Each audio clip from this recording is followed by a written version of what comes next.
Hello and welcome to Lincoln to Local. I'm Hannah Davis, and today we're joined by Kaylee Holman from our policy department to bring you another update from our work at the state capitol.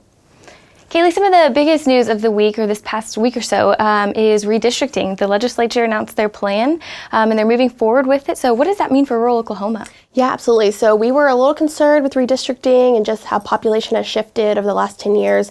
And we're concerned about what representation in our rural areas would look like going forward. But we are pretty pleased when the Senate and the House released their proposals that it looks like rural Oklahoma is going to maintain some pretty significant representation. And then yesterday in the House and the Senate, both committees for redistricting passed their legislation for the House new districts and the Senate districts, and so that will now go to consideration of the full Senate and House, and then we'll switch sides. It's just like a piece of regular legislation for that process to move forward.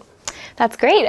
We've also been working on ad valorem, it seems like all session long, and we've got some updates on a couple of bills that I think members will want to know about. Yeah, absolutely. So the governor actually this week has signed our Senate Bill 838, which has to do with ad valorem for municipalities to fund safety, and that was signed by the governor.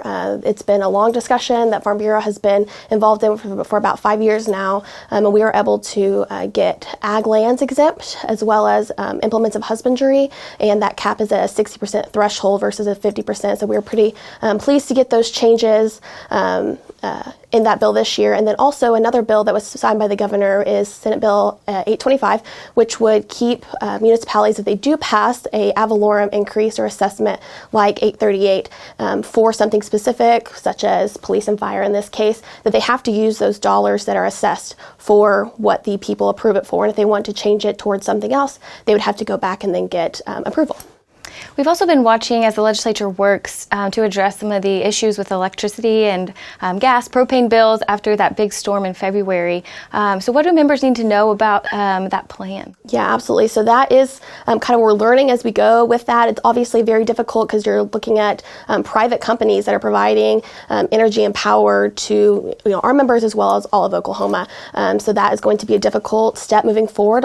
We've already heard from some of our members that had significantly higher bills for that month or that really that week in February versus what an average month would look like. So we are asking that any of our members that had an increased bill maybe it wasn't as significant when you hear about some other bills that are millions more or hundreds of thousands of dollars more than what they typically pay. Please let us know, even if it seems maybe a little insignificant to you. Let us know, because that really helps when we're talking with people from the governor's cabinet or just senators, representatives that are dealing with the securitization plan to really give them some real world examples of what our producers are going through and just the financial hardship that this is placing a burden on. Some of what we're hearing is just, that's just, it's horrible, it's rough, but that's just kind of how we're going to have to deal with it going forward. But there is going to be some investigation just to make sure that companies didn't do anything that they shouldn't have or, wasn't right legally. Absolutely. That's great information. Thanks, Kaylee. Yeah. And thank you for joining us for another episode of Lincoln to Local.